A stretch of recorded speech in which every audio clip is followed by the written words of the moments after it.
এই যে বড় বড় লাঠিগুলো নিয়ে এসছে মারামারি করার জন্য। তো সাহস পায়নি, চোর চোর বলে চিল্লাই, তাও গ্রামের সবাই ছুটে আসে। লাইরি হাটের উত্তর পাশে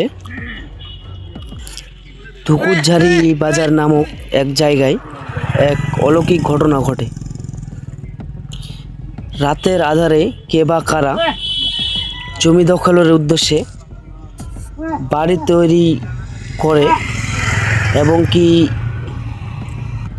এলাকাবাসী সেটা জানাজানি হলে তারা সব জিনিস ফেলে রেখে চলে যায়।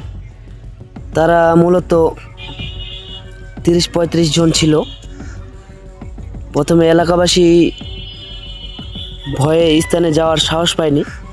পরবর্তীতে সব এলাকাবাসী একত্রে হয়ে তারা যখন এগিয়ে যায় তখন তারা সব জিনিস ফেলে দিয়ে চলে যায়।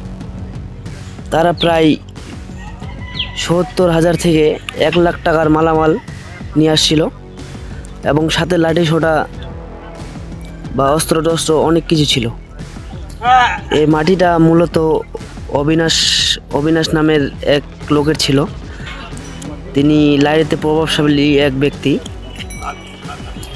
আর এই বিষয়টাতে কে কে জড়িত ছিল এই বিষয়ে এখনও কোনো তথ্য পাওয়া যায়নি,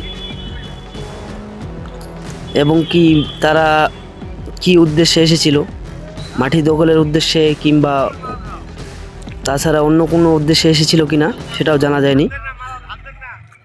মামা, এখানে যে রাত্রে জমিটা দখল করতে আসছিল আপনারা কেউ মানে জাগে ছিলেন না? জাগে ছিলাম মামা। জাগার পরে দেখলাম যে কয়েকজন লোক 19-20 জনেরা ছিল, দাও কাতি নিয়ে। তারপরে আমরা তো সাহস পাইনি, চোর চোর বলে চিল্লাই, তাও গ্রামের সবাই ছুটে আসে।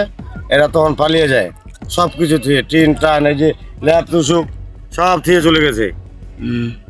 মানুষগুলো কি চিনা যায়নি? চেনা যায়নি। ওরা কি মাটি দখলের উদ্দেশ্যে আসছিল? মাটি দখলের উদ্দেশ্যে মামু, সবটি মাটির দখলের উদ্দেশ্যে আসছে। এই যে মামু দেখেন কি বড়, এই যে ল্যাপ তুসুক দেখেন মামু অবস্থা, এই দেখেন অবস্থা দেখেন।